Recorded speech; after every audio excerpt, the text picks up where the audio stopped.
All Alright. right. All right, guys, what up? It's your boy Jason2325. It's been about 6, 7, 8 weeks before we've had four people in a Skype call together. Who do we got with our guests? Starting off with Mortal Care. We All got right. This is Scott. My screen name's Mortal Care. Glad to be here. then I'll introduce Ben. I guess we got Ben. His hold up, let me find his YouTube name. It is Sky 31989, and all links will be in the description to all the channels, guys. So we're gonna go ahead and kick our first topic off with today. We're gonna give you guys a list of stories. All right. So we got girl dies in dad's arm. We got me lighting the woods on fire, or me and my neighbor lighting the hunting camp on fire. Which one do you guys want? Let's do the woods. The woods.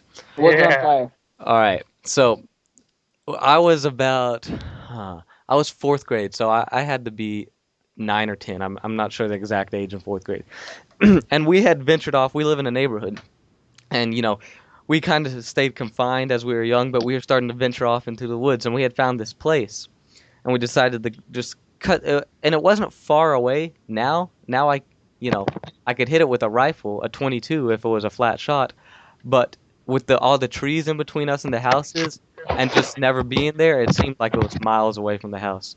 So we kind of cleared a circle out in the woods of all these small trees, and we had all these trees, and we wanted to build a cabin, and we wanted to build like a little log cabin there. So we were shaving, sawing limbs off of trees, and we decided, hey, let's have a little fire here. And then we never really got to building a cabin. We used to just go back there because our parents wouldn't let us have a fire whenever we wanted to. We had to get their permission, get it all set up. You guys So we have, used to go back there every day and have this little fire in this little pit. I mean, it'd be 90 degrees outside, and we'd still go light a fire up just because it's what our parents didn't want us to do. And everything went good. And then one day, my cousin came over, and we had a bunch of extra straw my dad was getting rid of. And I told him I wanted to take it back to a fort we had in the woods. So we decided to spread it in that whole circle, all but the fire pit. So the whole fire pit's encased in straw. Don't know what we are thinking. My brother and my Oh, neighbor are back there having a fire. I had left, came back to the house, and told them to put it out when they come back. Well, apparently my mom was calling them, so they were in a rush to get back, and they were stomping and kicking the fire and didn't put it out properly. Kicked ashes and coals all into the straw, and we're standing there in my friend's yard, which is 200, 300 yards away through the woods, and you can just smell through the woods. I'm like, you guys, I know you guys just had a fire and it'll smell like smoke, but this smells heavy. So we walk back there, and fire is climbing all up these little pines that are right next to it. So it's right next to a bunch of dead pine straw too. And we're going crazy trying to stomp it out. And I mean, luckily nothing had got too big and roaring. There wasn't enough to win, but it was still small flames trickling up trunks. And we got everything stomped out. And by this time, my mom was still looking for my brother. So she had came out of our house across the street into the neighbor's backyard and is now screaming for us because it's been 30, 45 minutes before since she's been calling us. And we get back and she goes, "Did you guys have a fire back there?" And at that point, I'm just like, "Gosh, I know I'm caught." I'm like, "Yes, we did," and got in a bunch of trouble for that. yeah, it's always bad when the moms come out, but when the dads come out, it's like, yeah, let's Exactly. make this fire oh, bigger. you're in trouble then. Mm-hmm. Yeah, yeah, I mom think comes every out, you're in trouble. I think everybody goes through that pirate phase, like whenever you're in like elementary school. Because Exactly. Yeah, I you did just the want to light exact same everything you thing. see on fire. Yeah. Yeah, but most people don't burn the forest down. I could honestly say I've never caught the actual forest on fire, but I, I remember doing that stuff like in down in my woods behind my house, and my dad caught me and the neighbors the one time, and I got a whooping for it. Yeah. yeah, Yeah, I still like lighting stuff on fire, but I'm 16 years old, kind of a little more responsible with it. yeah, I I, yeah, I used to be all about it, but last year my house burnt down, so now I'm kind of terrified of it. Oh man, that's horrible. yeah, Yeah, that's awful. So you live on your own, right, Ben? yeah. That's good. That's awesome. So, well, let's put it this way. I share an apartment with my girlfriend, so Oh, that's good enough. I mean, you're out from under your parents. I mean, I still play Xbox with kids who are 20 years old and still live in their dad's basement. No, Not even in college. I couldn't stay there. My parents don't. They're not. Well, let's put it this way. My mom's not about like having like furs and like deer horns all over the house. Mm-hmm. So it kind of drives me crazy. So it's just something that once I got the chance to go to college, and it was never go back home. Yeah. Yeah. That freedom from getting out. Yeah. My mom's like, I'll be like, hey mom, can me and dad go to Bass Pro today? She's like, yeah, why? What do you want? I'm like, I want to get another gun. She's like, do you seriously need another gun? I'm like, I only have like 4. And of course, Wait, I don't. I'm like, well, this one I can shoot this with, but I can't shoot that with any of my other ones. She's like, I thought you bought like 4 of these last time you went. I'm like, yeah, but those were different models. She's like, oh my god, if you bring another gun home, I swear to God. Yeah, buy So a every different time I come back with a critter different gun. So it's it kind that it's kind just of funny. my girlfriend worked at Gander Mountain one summer, and I was doing my internship, so I was making good money at it. But by the time I got off of work, she was still like working like at Gander Mountain. So I would go up there and like she'd still have 2 hours left in her shift. Well, the one day I went up there and they had like a big gun sale, and she was standing at the register, and I just walked past her with a big smile on her face, and she texts me. She's like, "So what gun did you buy?" And I bought a 223, and it's like, well, I don't have a 223, but I want a 223, so I Yeah, had to do it. yeah. I don't. I'll be like, I don't have a semi-automatic 22 yet, and I have a lever action, a bolt action. Like, I need a semi-automatic. She's like, Is your oh my lever god, no, you 22 don't. the Henry? What? Is your lever 22? Is that a Henry 22? Yeah, I think it is. Uh, I love those guns. Yeah, they're The sweet. machine work is amazing. I know. Yeah, I got it. I got it right here in my gun case. I've never been a big 22 guy. But I need to get one. I want to get like just a little like Mossberg 702 or like maybe even a Ruger 420, just a small little 22. It'd be good to. I've done all my small game hunting when I do firearm hunting. It's 410 gauge, so I don't even have to aim really. Yeah. Bird shot. My first, like the day I turned, what was it, 18, I went out, I bought a 17 HMR, and the day I turned 21, went out and bought a 22 pistol. So it's like I love rimfire rounds because they're so cheap Mm-hmm. and you Oh can my just blow god, through yeah. rounds. See, So I'm like the exact opposite. Rimfire rounds, yeah, they're cheap and everything, but I love my centerfire cartridges, the accuracy, and I love the idea of the bolt action rifle. Just I love every aspect of it. To be rimfire honest, rounds are a lot of fun to shoot when like planking and stuff, to shoot cans and stuff. You can cycle through a couple hundred rounds a day and not even know it. yeah, yeah, I Yeah, mean the 22 rounds and stuff. They're just, I go to the local range and you walk up and look over, and over your shoulder there's a guy there with 15 boxes of 522s, and you're just like, man, that guy's gonna go through all of them. And then it's easy to go through Yeah, one, you can two, go three through them and hundred. not even notice you've done it. Yeah, It's like, wow. I mean, all over the rifle range up there, it's just littered with 22s. And you shoot so many, it's like by the time you're done shooting, you don't want to pick any of them up because there's just so many of them. but it's a But great gun to learn with too. it You know, is. oh It yeah, is. so definitely. it's like I'm that's what I taught my girlfriend to shoot. I taught her on the 17 HMR. It's like she killed her first groundhog with it. Now it's like it's not even my gun anymore. Like I bought her a pink sling for it. It's not even my gun. It's her gun now. mm-hmm. Like so, but it's so deathly accurate, and it doesn't kick at all, and she can shoot it all day long. It doesn't even matter, you know. Yeah. Yeah, I mean, in that aspect, they're great, especially if you're shooting 30 caliber rifle cartridges today, you're paying $1 a bullet. Oh yeah. And Chris, I got some shotgun slugs that are $6 a shot. They're full copper, and they're Oh made by really? Remington. And yeah, 12 gauge full copper slugs, $6 a shot. They're like, I think it's like $30 a box or something. I don't even Now, And what know. brand is that? Remington. I shoot them out of my 870. I went up, I bought a brand new 870, and I'm like, yeah, what should I shoot out of this? And the guy at Bass Pro's like, well, these are good, but these are cheap. These are like $4 a box. I'm like, I'll take 10 of them, just to be cheap and get some slugs that shoot out of it. And he's like, well, if you really want to get accuracy out of it and you want to get some extra distance, you should really try these Remingtons. There's that I'm like, salesman. you got to be kidding me, dude.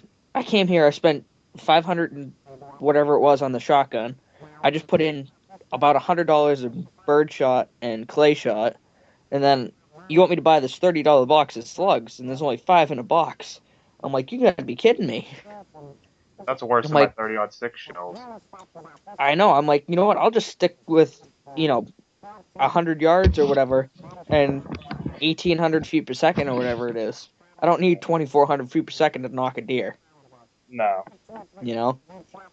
So Ben, are you 21? I'm 23. So do you carry? Yes, I do. What do you carry? I carry my 22 with me, actually. Oh, so you don't carry any pistol cartridges? Any concealed pistols? No, I carry my 22 as a concealed carry. Okay, so you got a 22 handgun? Yes. Okay. So, yeah. With what I need the gun for, Mm-hmm. I'm not out to blow holes through people. Mm-hmm. When I carry my gun, and if I ever need to pull out my gun, it is simply a deterrent. Yeah, absolutely. And if I ever need to pull that trigger, that 22 will do whatever it needs to do, just as a 45 or a 9mm or whatever you guys want to shoot. It will do the same amount of damage that I need it to do. So yeah, I agree with you, especially on the deterrent part. But I've seen people pumped up on meth take a 9 before. Yeah. And that's a 1 in a billion chance, though, or 1 in a million chance. But I think when I can carry, I think I'll carry a 1911. I love me a 1911. Oh, I would too. Yeah. You find other things. Them things are pretty. Let me tell you. Go ahead. No, he's done. Oh, okay. It's like like you guys have probably all seen the video of my tackle box. Mm-hmm. You guys have probably seen the videos of like my trapping. I don't have like any like real like hunting videos up, but yeah, it's like you find other things that you need to spend money on. Absolutely, I agree. I mean, the difference between me and you is I'm still under my parents' house. I'm still under my parents' bill. You're 23. You gotta pay other stuff. I mean, yeah, I hear you. But it's like that 22 pistol. It's like it's my trapping pistol, so it's like it functions for that. Like I can throw shorts in, like 22 shorts in it for dispatching animals, and it's like, and then I can put it in the back of my pants, and I can carry it, and no one has any idea. So it acts as a multi-purpose gun for me. Mm-hmm. Mm-hmm. Yeah. So, Yep. Yeah. It's So, Scott, you been doing any turkey hunting? No, actually not this year because my 20 is still in Kentucky. I'm in Michigan right now, but that sucks. Didn't get a chance. Been out in the water fishing for most of the season. You done any turkey hunting yet, Ben? No, just back to the house fire thing. We were playing. It comes down to me being so superstitious on what happened that day whenever the house burnt down. Yeah. We were planning on going turkey hunting the next day, and so we decided that we weren't going to plan on going turkey hunting this year. Oh, yeah, because that happened. Yeah. You don't realize how much it screws with your head until it happens to you. Oh, well, yeah. I mean, I had somewhat of a similar experience when I was in 6th grade. We had left that day after school to go down to my aunt's house, and I mean, by the mercy of God, we had left because a tornado hit our city, and like I said, this was 4 or 5 years ago, and a giant, big old hickory tree. I mean, 100+ foot tall tree fell on my house right on my room and crushed my room. And I mean, I know the feeling of losing that aspect of home, kind of. Oh yeah. Yeah. It just makes you rethink everything, Mm-hmm. So it's something you guys will learn as you get older. Yeah. Mm-hmm. My uncle, he lives up in my uncle, he lives up in the middle of Vermont, and I think I've said this before, but every time I go up, I joke with him. I'm like, you know, someday you're gonna be, because he has a wood burning stove, and that's how he cooks and heats his house and stuff. And we'll all be sitting around the campfire. I'll be like, someday you're gonna mess up lighting that fire, and you're gonna drop that match, and you're not gonna know it, and your house is gonna go up in flames, and nobody's gonna come because nobody's even gonna know. I mean, his driveway alone is a quarter of a mile long. He owns 100 acres of land. I'm like, your closest neighbor is like 20 minutes away. They're not even gonna know. By the time the call reaches the fire station, it's your house is gonna be gone. I'm like, It you just was gotta be careful. it was like when the house caught on fire. I initially called because like it was a duplex at the time. I called 911 because we heard the smoke detector going off next door, and they asked if there was smoke, and I said no, there wasn't. Literally 3 minutes later, there was a small trickle of smoke. So I called 911 back again and said that there's smoke, and probably not even like 60 seconds later, our whole house was engulfed in smoke, Wow. and it was going. How did it happen? The neighbor had three surge protectors plugged into each other, fully loaded, plugged into the wall. Wow. Like, so just imagine like So, yeah, it was an overload. So was this your neighbor's house or your house? It was like it was was a connected duplex, so it's Oh, like only okay. a wall separated us. Oh, yeah. Okay, I see. So Yep. So, I, if you don't feel comfortable sharing this with us, don't. But did insurance cover it and everything? no, No, that's horrible. because since I'm still under like my mom's and dad's health insurance, Yeah, that I fall underneath their like homeowners insurance. really. But at the time, my parents' homeowners insurance didn't cover renters insurance, Okay, so nothing was covered. that So sucks. Wow. yeah, That's awful. So let's change to a brighter topic. You say in college, are you majoring or just getting your degree or? I will have I'll have an associate's in industrial technology and a bachelor's in industrial engineering when I graduate. That's pretty cool. Yeah. What are you wanting to get into when you get those degrees? Well, right now I found out like the company I did my internship for, they offer me a full time job and they'll be sending me up to Erie, Pennsylvania, to work on an arena up there doing construction as a project manager. So it's not what I really want to do with my life, but It pays. It pays that's good. exactly it. It pays. So it gives me time, like I can work with them until I can find another job somewhere permanent. Because the thing with construction, you're always moving around. It's like you stay in one place for a year and then, you know, and it's like there's no way to buy a house when you're living like that or anything like that. So it's not what I'm really looking for to do the rest of my life. Yeah. Yeah. My dad does construction, and I mean, he gets all the closer jobs, but I mean, sometimes he built this modular house in Maine, and he was gone for 2 or 3 weeks at a time. Yeah. At some points, just finishing it up so we could get people in there, and yeah, it's pretty crazy. He works pretty much every day. Yeah, Dad and him, my neighbor partnership, FB renovations or construction, something like that. They like go in and renovate hotels and Bed Bath and Beyond is like their main. I forget what he called it. I guess you could say their main customer, but they do work like I said all the way up to Maine, out in California, here in Georgia, everywhere. Yeah. So Yeah. you just can't.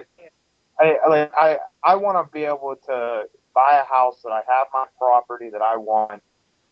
Start a family maybe, Mm-hmm. and get on with my life. And it's like, when I was your age, I didn't really care what I did, just as long as I had the money. Mm-hmm. Like now that I'm graduating, like I've been with my girlfriend for 3 years now, and it's gone to the point where it's like, I don't want to just throw that all down the drain. Yeah. So Yeah, I hear you. Yeah, when I think when I get older, and I've told this on the podcast before that I want to be I want to go into I'm going to go into the armed forces. I want to be a sniper. That's well, what I power want to to do. you, buddy. Power to you. So, this is kind of a question or topic more concerning Nick. Nick, have you seen that new podcast going on with FIFA 12 Kings and that his other guy? No, they're doing it now. They're doing another podcast, and let me tell you, that thing is rough. I know ours has some glitches, but man, theirs is rough. It goes Ooh. on. The longest podcast, 8 minutes. Really? Yeah. Wow. I'll have to watch that. I'll link you to it in the Skype chat real quick while we're talking. So, Alright. I liked your truck, Ben. I watched your truck video the other day. Yeah, that's my baby. Mm-hmm. I had a Dodge Neon before. You had a that. Dodge? A Neon, like Okay. a SRT4, Yeah. and I treated that thing like an SUV, and it finally died to me, and I was able to talk my parents into loaning me the money to get that truck. So What do you and got now for a truck? It's a 1500 with a 4.3 in it, Nice. A Vortec So- motor. but That's you know, nice. I know it's only a V6, but it's like Oh, I get you gas What'd you say? mileage. Yeah, you get Yeah. great gas mileage, and that 6-cylinder puts out plenty of power, especially for Yeah, an it's- 05. oh yeah, and it's like I have a 16-foot lawn that I tow with it, and it tows it like it's not even like there, you know. You have And a that's like what? it's a line. It's the boat my dad bought. Oh, okay, a boat. I didn't know what you. yeah, sorry. What year is it? It is. I think that it's an 05 too. Nice. Yeah, my uncle that lives up in Vermont, he owns a 16-foot. I think it's a 2000 or 98. I think it's a 98 Lund, and it's just the sweetest boat. I love it. I love fishing off of it up there. It's got the perfect amount of room, perfect storage. It's just awesome. I love it. We've upgraded. Like me and my dad are pretty cheap when it comes to buying electronic stuff because we don't. We're scared of getting screwed over on a deal. Mm-hmm. So my mom stepped into the picture with like this year for Christmas and Father's Day. She bought me the Humminbird 597 combo fish finder for it, and then she bought my dad the Motor Guide front mount trolling motor for it. Okay. So we've definitely put in some upgrades in the boat since we first got it. So, Yeah. Like I said, I've never been a giant fisherman. My dad's got a Javelin, not sure on the length, but it's got a 115 on the back, and that thing goes fast. Yeah, I my saw boat that does the bass video that you put on my channel there, Jason. Yeah. But speaking of deals, as Jason you probably know, but I haven't had my Remington for a while, the 1200, Okay. and because the spring broke inside, so I Yeah. sent it off, We all know that. and it's been sitting in the box in my porch for about, I'd say, a good 3 or 4 weeks now. So I finally sent it off like a weekend ago. Okay. And we get to UPS, and we ended up spending a half hour there. The guy's like, "No, sorry, we can't ship this." I'm like, dude, you have the address on it, you have everything on it, everything that you need. Just put it in the back room and ship it off. Mm-hmm. He's like, I'm sorry, we can't ship this. I'm like, why? He's like, I can't get the route on the computer. I'm like, what does it matter on the computer? Google Maps. It's like, oh my god. But so we ended up going to the just the post office and sent it, but finally got there, and I get home today from school, and I walk in the porch, and there's a box standing up there, and I'm like, oh, I know what that is. I open it up, and it's just a little square box Mm-hmm. or a little rectangle box, and I open it up, and I see a Remington box in it, like the box that you buy when you get a brand new gun, Yeah. and I pull it out, and I'm like, what the heck? And I got this gun. It's all wrapped up and perfect, and there's a scope in it and directions, and the box is stapled shut. And I'm like, no way. They So I said you're thought it was brand- the wrong gun at first, and then I opened it up. I'm like, no, this is a 1200. They sent me a brand new gun. I'm like, all I asked them to do is fix the spring inside and put a new muzzle sight on it. And I even ordered the muzzle sight and put it in the box. I'm like, if you guys should just throw that on. And they gave me a whole new gun. That's Whole new awesome. gun. Wow. A Brand lot new. of times, like a lot I'd of like to times, know what they did with the old one. I know, I'm like, if you guys just threw it out, then why don't you just fix it? But Yeah. I couldn't believe I just walked in the door, opened that box up, and found the brand new 1200 in it. Yeah. lot of times, Go ahead. Go ahead, Ben. a lot of times it's cheaper for companies just to send you a brand new one than it is to do repairs on it, because Yeah. like you get into time and like man hours with it, and when you think of what the gun costs brand new and then what they'd have to pay like a gunsmith or whatever to fix it, a lot of times it doesn't balance out, and they might as well just send you a new one. Mm-hmm. You I got know. to think they probably sold you how much that gun cost brand new. Oh, I can't remember exactly, Okay, but well we'll use my NPSS as an example. My NPSS brand new costs $300. yeah, I'd That say it that was like gun 50. probably didn't even cost them $25 to make. Probably didn't cost them that much. I mean, it's basically bolting together metal and plastic. Yeah.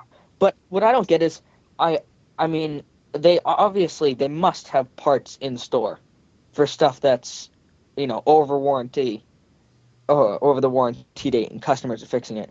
But I mean, I sent them a new muzzle sight so they could put it on. So all they had to do is pop the old one off and put that new one on. So that's what, maybe 15 minutes right there. So, and then they got to take the gun apart, put the spring in, and put it back together. And I knew it was the spring. It was nothing else but the spring. And so the spring is probably, I don't know, between $10 and $20. So, and then you got probably an hour for a breakdown and put back together. And then, so you got probably an hour and a half in breaking it down, putting the new part in, and putting it back together. And then you get the 15 minutes of putting the muzzle brake on. Plus, I'm paying for the shipping. So you really only got an hour and 45 minutes and $20 into the gun. And the guy's probably only making 15 or $20 an hour. So you really only, spending like 45, $50. But like I said, they make profit off But the guns. It doesn't really. I mean, one gun's not going to affect Remington. 500 yeah, guns, I mean, and 5,000. it's not even Remington. It's just Remington's gun. It's Crossman who makes it. Yeah, I mean, And still. So well, the thing you have to think about too is now that they like you sent them a broken gun and they sent you a brand new gun. Now, don't you think you'd be more likely to maybe buy another one of their products down the road because of their service was so good to you?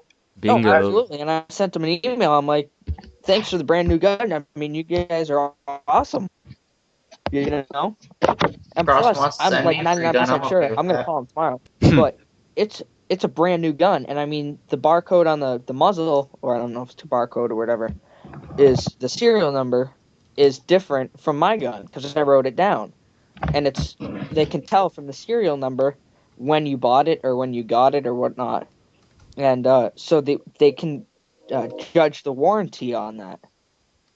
So I'm thinking if I call them tomorrow, they're gonna say, "Oh yeah, you have another 1 year warranty on it," because I mean it is a brand new gun. Yeah, you get another 1 year warranty on that. Yeah, and I mean there's not much they can use for parts for it because I mean the stock was completely wrecked because I used my buddy Larry to shoot it, and he put it on top of our doghouse, and it has shingles on it like roofing shingles, and just the spring recoil just scratched the bottom of it. I'm like, Larry, I'm gonna kill you.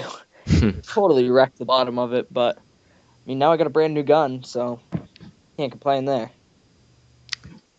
So, I was looking back at this comment, Ben. What subs did you have in high school in your neon? They were explodes. They were Explodes like two yeah, just tens or one? it was just 110 that it. I got it at Walmart. It was a deal. Yeah. It came with an amp and one sub, and it was just I like it, when I put it in the back of my neon, it was like it shook the mirror so bad that it was like you couldn't even like it got you dizzy from driving and trying to look through it. So have you ever been like 110's considered small today? Have you ever been in something big like 212s or something like Yeah, that? my buddy up the street from where I live, his brother was all into like that computer stuff and like Mm-hmm. doing like he had I want to say he had like 312s in the back of his car or something like that, or maybe it was 310s. Yeah, I that's remember sitting in the back seat and it was like you were sitting like in a vibrating chair. mm-hmm. So It's way too much bass. No yeah, lyrics, just bass. so and it's like whenever once I got my truck, it was like, I'd love to put like new speakers in it and everything, and like I put the new head unit in it just because like my original, like it didn't even have like a cassette player on it. Like it was that bass whenever I got my truck. So, Yep. and it's like, I see, okay, well look, like, all that money that I could spend on a new head unit, that could go towards like, my like this year, like me and my girlfriend, we took a trip to Florida for our spring break. So Mm-hmm. instead of throwing money into the truck, we were able to get a rental car and spend a week in Florida and go on a fishing charter. You Mm-hmm. know, Mm-hmm. That ain't bad. yeah. So, Scott, you're about 15 in the ninth grade. You looking Yep. at getting a car? I'm trying real hard to get a truck right now. I've got some money, not much. 120, and I'm working to get more. All right. What kind of truck you want? Just looking for any decent sized used truck. I definitely want to buy used because I find it wasteful to buy a new truck when there's so many used ones that work Technically, fine. that's the worst investment you could make is a used car, because right when you drive it off the lot, its value drops. Oh yeah. I thought it was a new car that had Yeah, that. new car is what I meant. I'm sorry, I said Okay. used meant new. Yeah. Yeah, But plus for beginner driver, you're better off buying a used car because your chances of getting in a crash are pretty good. oh, you're gonna wreck it. Yeah, I mean, I remember my mom told me this story. My grandfather used to work at the fire station in town, and my aunt pulled out of the fire station one day, and she just turned around to look for something, and she was still stepping on the gas a little bit, and she rolled out, and this dump truck came tooling down the road and just smashed the front end of the thing.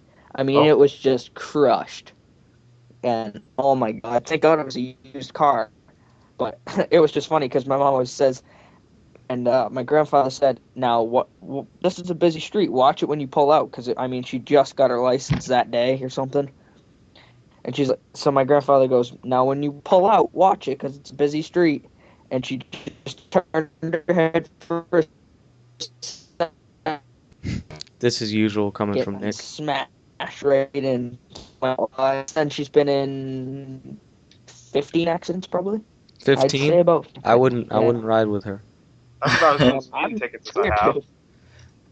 Speeding tickets. Oh yeah, Well, I've got them. go ahead. I've got them in PA, West Virginia, and Maryland. So, because I went to WVU for a year before I transferred to Cal, like where I am now, and I went home like just about every weekend, and it was like just commuting back and forth, trying to push the envelope, trying to get to where I was going faster. Alright. They always got me. Yeah, Oh, speeding tickets, we've been blessed because they aren't really an issue with us due to Dad's position. You're But lucky. I don't speed anyways. My dad's captain of the local police department. yeah, it's kind Well, of there you funny. This go. is Now, I mean, if I was speeding, it's a different story. But him, he'll get mom off. But if I was speeding, it'd be license and keys right here. Yep, I probably shouldn't tell this, but I'm gonna anyways. My buddy's son, well, it's my dad's buddy's son. He's 18 or something, and he lost his license the first time for generously buying my dad's buddy telephone pole, and so we trashed that car, wrecked that right through a telephone pole. Generously buying, I like that way of saying it. Yeah, and then about 2 weeks later, he went to go to some burger place, I guess, and bought his dad another telephone pole. And them things ain't cheap. They're $6,000 a piece.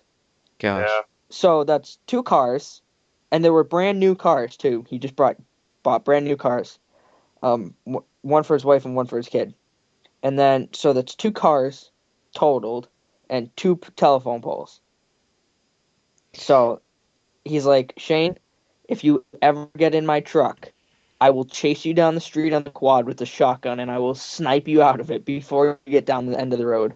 He's like, you will never drive my truck. Yeah, people say I'll wreck my first car. Guys, you'll probably know it if I wreck my truck in the next 2 years. I'll probably have a video of me crying, and I'll be crying that whole week. Yeah, your truck is nice. Yeah, I love Yeah, it that is. thing. You know, My dad, he has a Tundra, and we were doing this one job, and he had a dump trailer on it, and I mean, he just beats the thing up, but I mean, it's brand new. He actually won it at a trade show, and so I mean, it's a free truck, but nonetheless, we go to dump a load of gravel or something, and my uncle backs into a tree with it, and just it wasn't bad. It was a small tree, but just kind of pushes in the end of the fender and some of the back half of the truck, and so that was the first dent in it. And then this car got stuck on the highway, and so my dad wanted to get home. You know, he tired from work all week, and so he just pushed this guy's car out of the way for him with his truck, just so he could get home. And then my dad was we were gonna put up a barn in our yard here, and just to put all his stuff in. So we were clearing some trees and stuff and digging out the stumps. So he had the trailer on his truck, and he had an excavator over in the dirt lot, and he parked it on the side of the grass. Well, my mom was backing out and not paying attention and backed into the front of it. So, Yeah, and then, like 2 months after that, she was rear-ended. So it's just like it never ends around here. yeah. Parking in my driveway is like a death wish for the body on your car. Jason, like I know you, like you said, like you would cry whenever you wreck your truck, It's but just, oh my god. I can honestly tell you, like I thought the same thing. Right after I got my truck, it wasn't even the end of the summer, and I pulled into a parking spot, and some lady backed right into me, and Oh. all I could think was just disgust. It's all I could think of. You know, like I didn't like, I always thought, I'd be like furious and like this and that because, like I told you, like my truck's my baby. Yeah, yeah. But it was just something. It was like, I can't believe you were that stupid. And then you realize, oh well, insurance is going to cover it and it'll get fixed, and then just it all Yeah. gets better. See, now if I bought a used truck and I got a dent in it, I'm not gonna get it fixed. No. I'm gonna beat the crap out of it. See, well, it depends on what condition used, but I mean, if it's all right and it's pretty good condition, but my if it's truck's a used truck. it depends on the truck, Nick, because if say you go to a dealership, okay, and you buy like a used truck from a dealership, and like you take a loan out on it, by law, like that the truck is owned by the dealership still until you pay it off. Mm-hmm. You have to get everything fixed. Like if you would report like if say like somebody would hit you, and like they would have damage and you would just have this little scratch. Well, your insurance company would then they would contact the dealership and be like, hey, he was in an accident. And then if the dealership really wants to be a prick, that they could come after you and say, well, why didn't you fix our vehicle? Yep. So yeah, my dad with all the dents and scratches all over his truck, we had a storm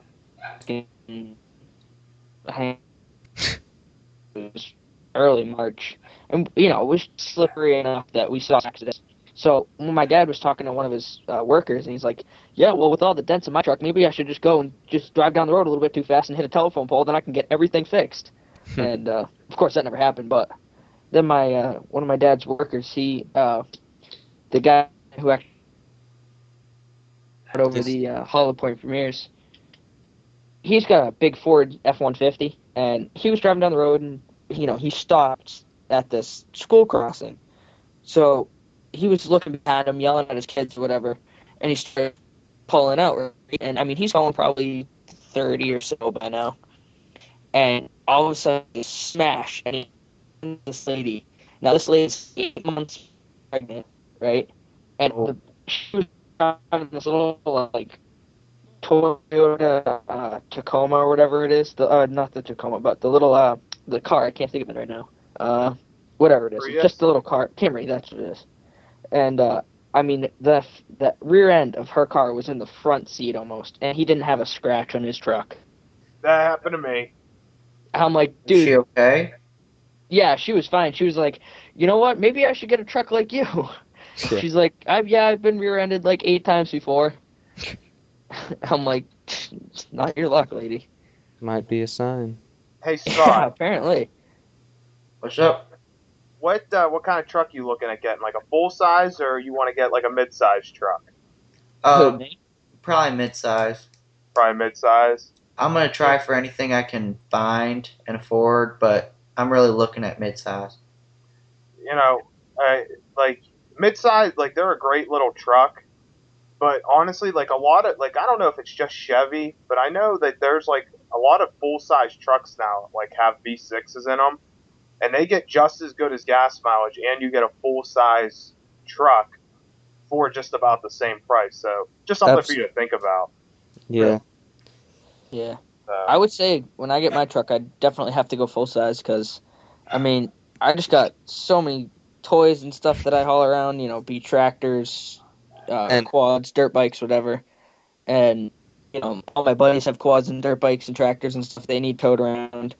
And, a quad will fit in the back of a Ford Ranger, I will tell you that. It will. Tight, but it is tight, but it will fit. Yes, it will. But, I mean, I'm looking like a Ford F-350 or something big. Yeah, that's disgusting. Something just to have fun with. You're going to be spending a lot of money in fuel. Yeah, no spending kidding. a lot of money in fuel, dude. Do you know what that 8.1 gets to the gallon? Yeah, like what, 6? Yeah, not zip. Yeah, I know. My uncle has one. Back to the guy, or we call him. My uncle's not really the same guy who bought 2 telephone poles. Back to the full size truck. I'm in high school. Yeah, I like the back seats. We go hunting with him. We got a guy. This is typical coming from Nick's mic. And all these other guys. So am I the only one hearing glitches from Nick?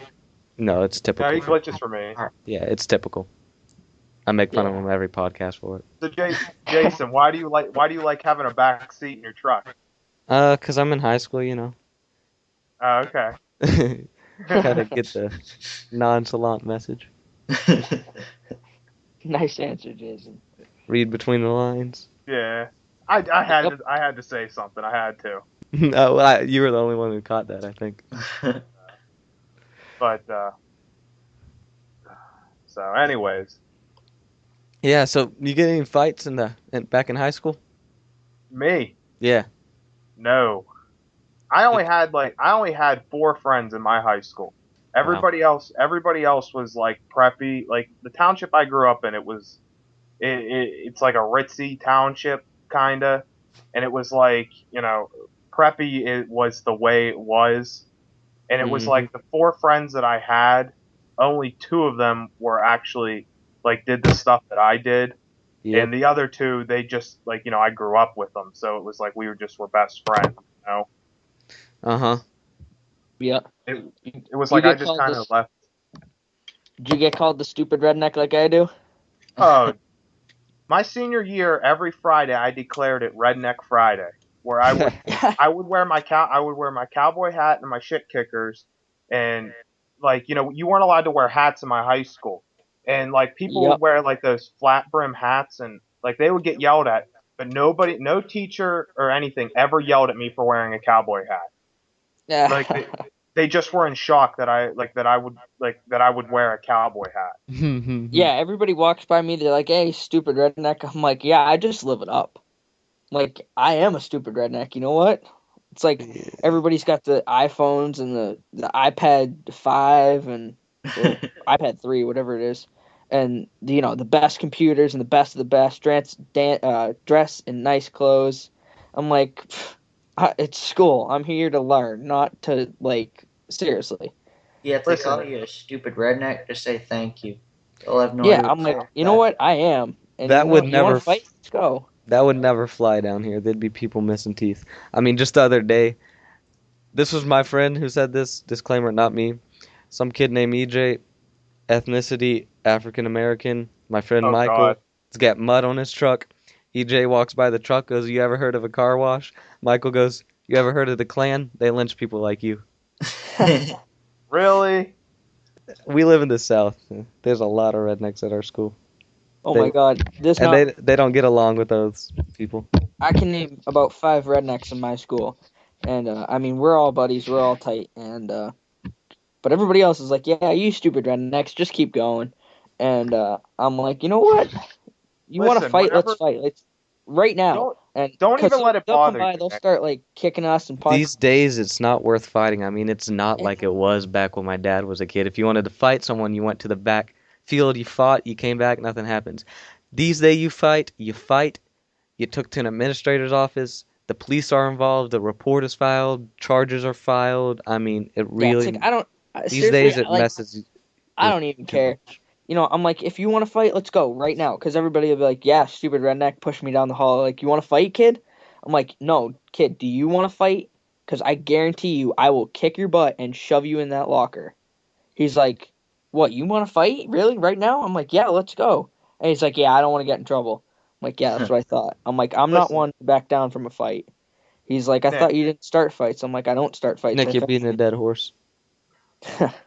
It's like, Like oh my gosh.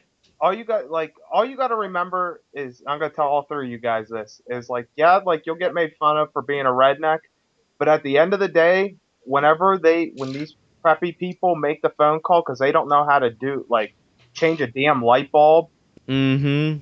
we're gonna be the ones that they end up calling, and we're gonna show up to their door, and it's gonna be, oh well, look at this, you know, you too stupid to be able to change a damn light bulb, but yet you called me, the dumb redneck that doesn't know anything apparently, to come fix it for you.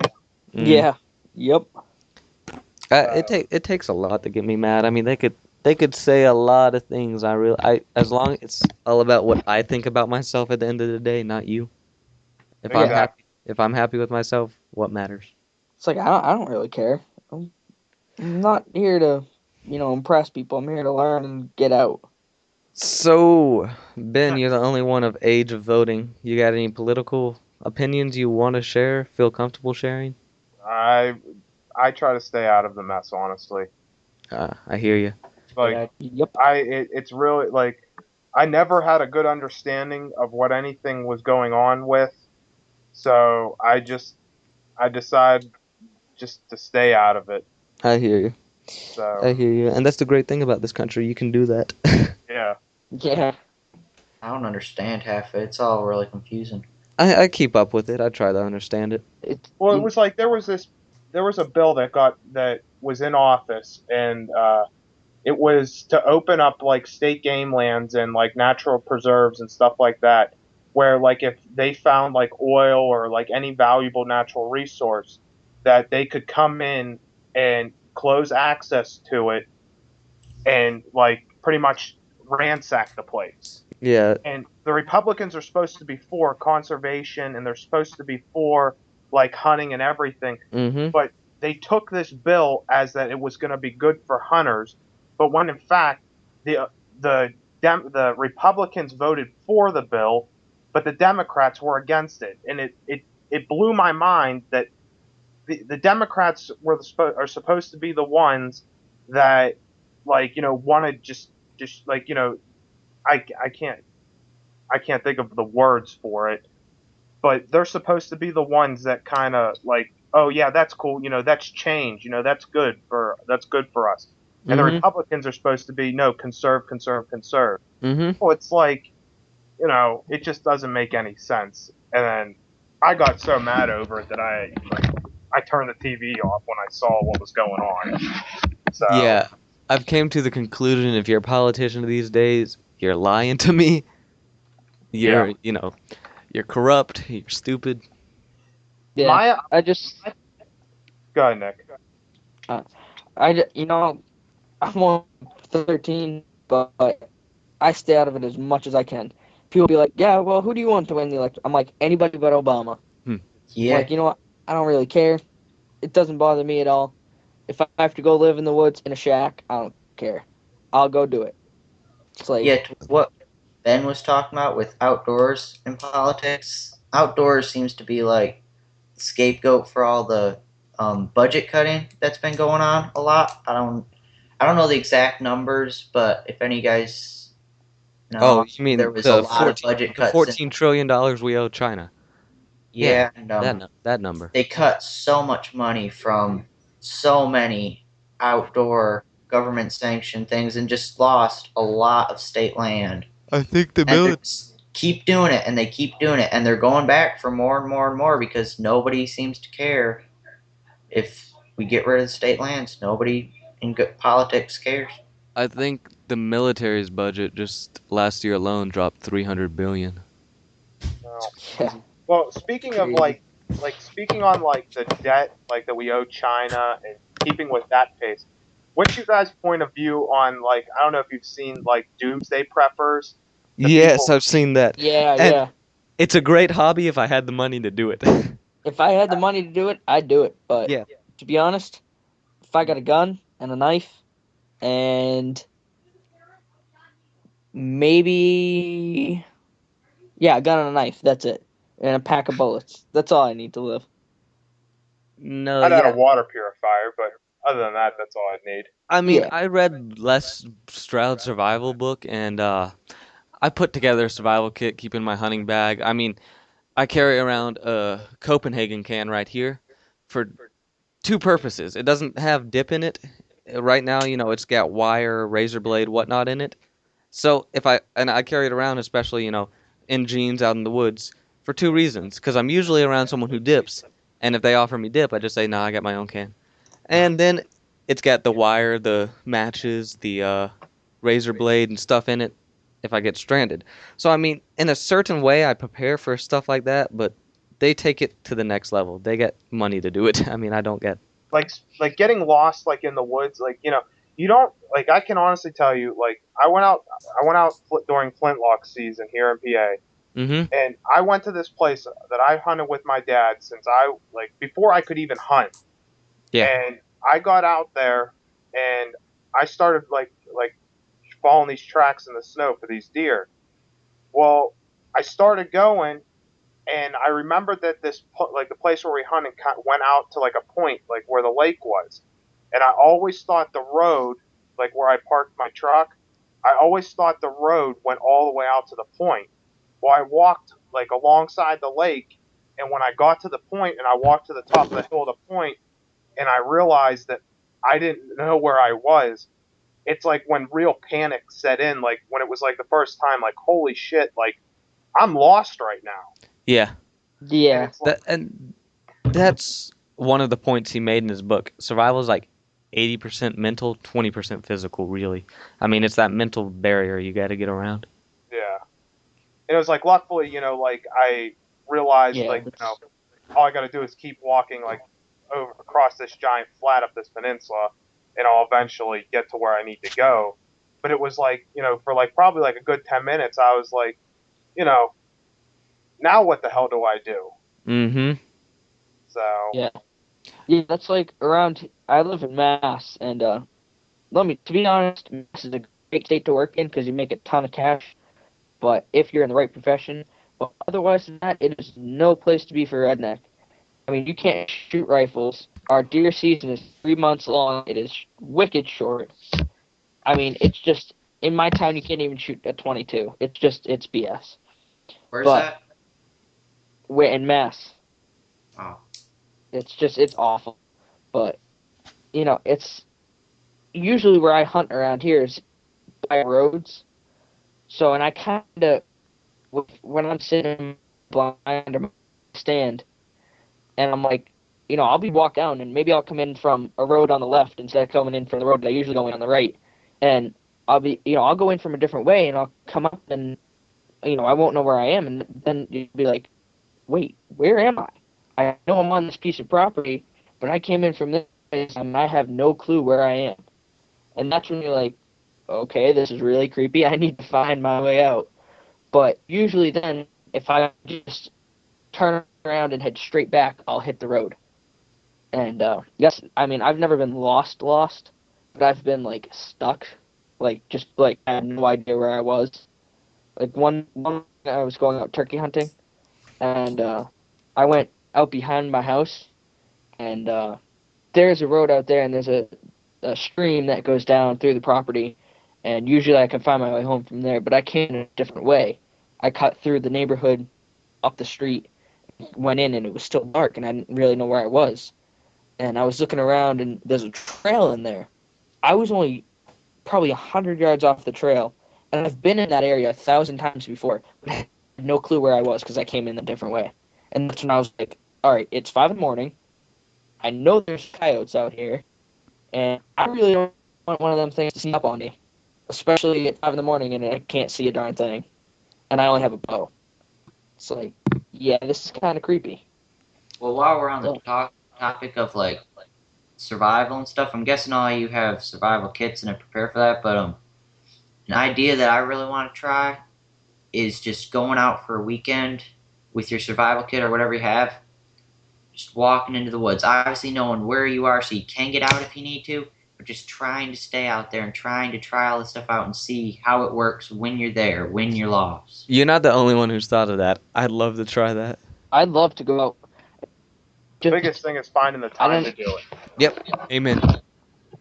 Right there. You got to have a whole weekend just to, kill. Just pretty much, do nothing, And for 2 days of survival, that's simple. You can lay on your back and survive. Yeah. You don't really have to. You can survive, 3 days without water and a week 3 days without water, and you can go a month or more without food.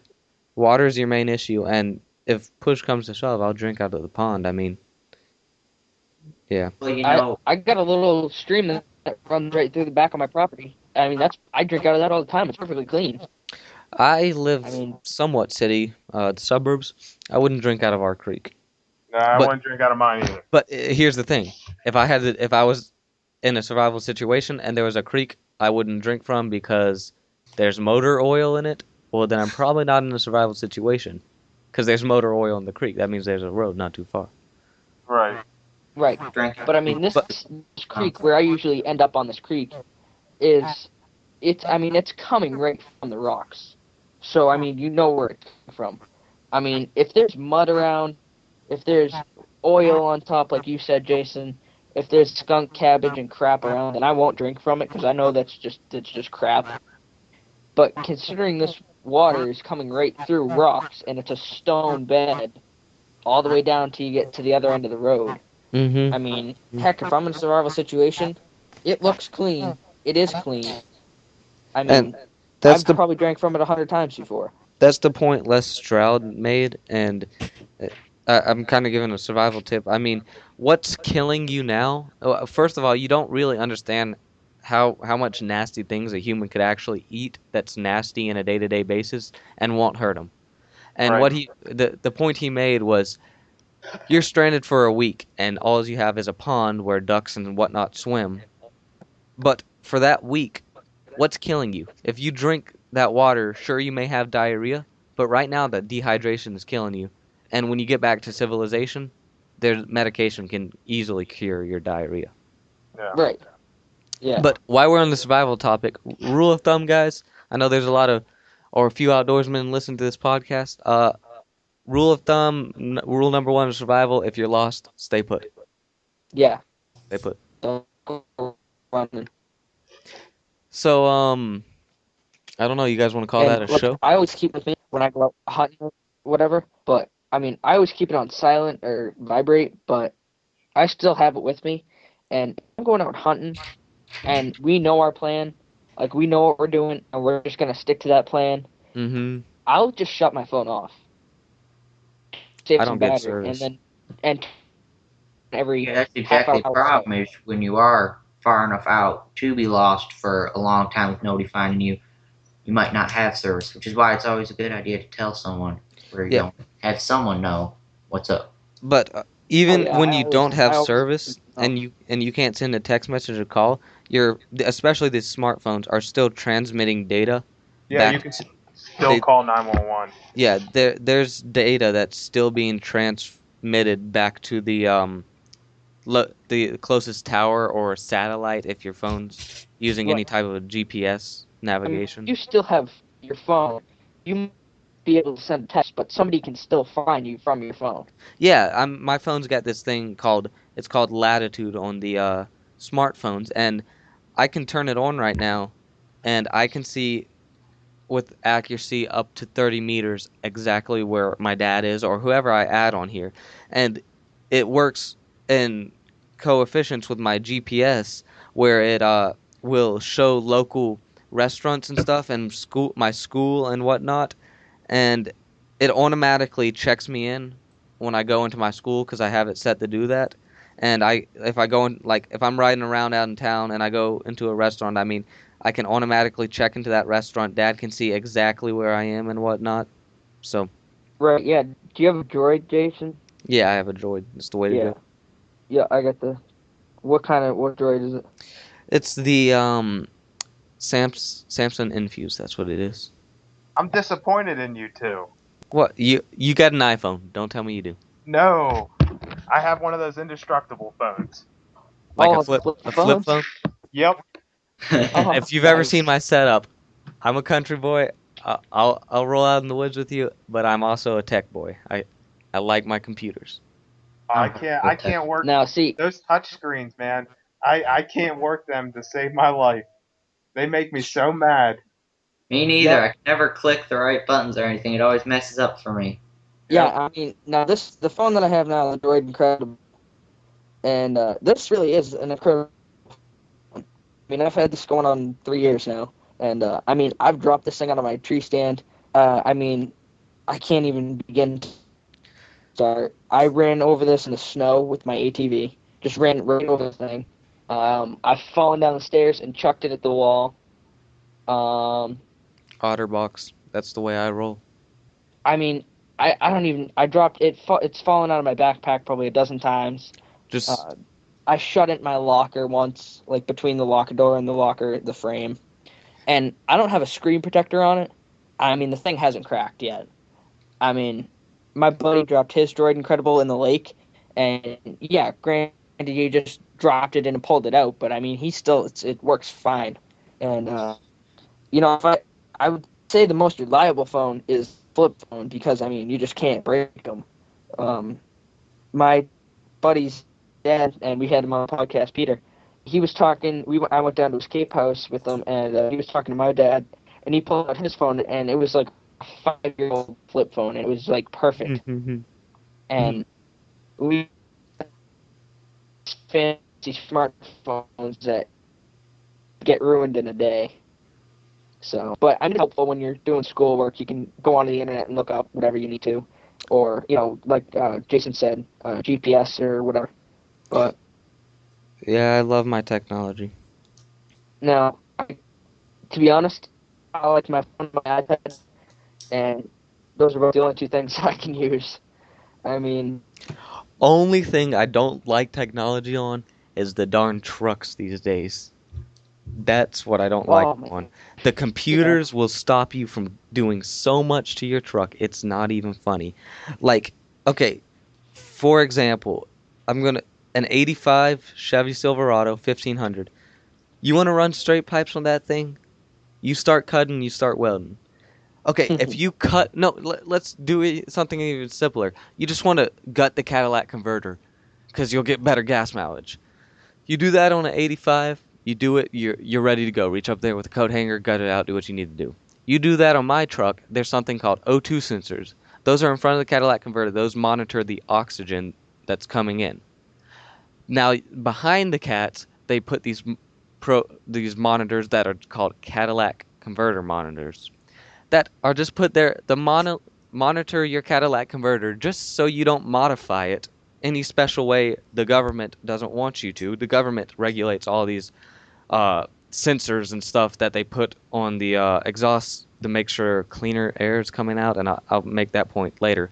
But and you touch that Cadillac converter the wrong way, it sends a little message to the computer, and your truck will go into limp power mode. And you don't want your truck going in limp power mode because it literally gets 2 miles to the gallon and will not leave 30 miles an hour. I mean, Yeah, it's like it just shuts your truck down, and then you got to spend $300 to $800 on a programmer to override it. I can't believe that's even legal to have them regulate and Yeah. Oh, a certain way you but touch I mean your now here's the thing. you can hook up your phone with your truck, and you can download all your songs, all your pictures, everything into your truck now, and just have your songs playing. And I mean, you it's you just can't. it's ridiculous what you But can do on the things. going back So to the legality of it, my neighbor up the street, who I mean, he's a ex-mechanic. He knows anything about trucks, but gets a new 66 Duramax, 2008 66 Duramax, nice truck. I mean, it's the company's truck actually. The company bought it and he uses it. $40,000 truck, and '08s and above, they put something called a oil burner. Any car in America, '08s and above, it's called an oil burner, and it's on the exhaust system, and it will make you get less gas mileage, and you can't get as much power out of your truck. I don't want to sit here and explain it, but that's the thing. So he's trying to find a way to get around this, and there's only two ways to get around this. Like I said, a programmer that can get around the computer part of it, or straight pipes. Uh, Straight pipes from the Cadillac converter, and no muffler and everything. So he decides to run straight pipes, but before that he goes and talks to an emission specialist for the government. His is 2,500, so it doesn't have to pass emissions. But they said emissions coming out of your car. Here's what they said. Literally, I was there with them, and my dad was there. They go, the air going into your car has to come out cleaner. And here's what Joe said to him. Joe goes, you can stick your damn head down by my exhaust for a good 5 minutes. I'll give you about 30 seconds. You figure out how clean that air is coming out right now. 30 seconds till he passes out. And I mean, he was angry. I was laughing. I was like, are you kidding me? Not even on the smartest car in the world, or is the air going to come out cleaner when you're burning gas?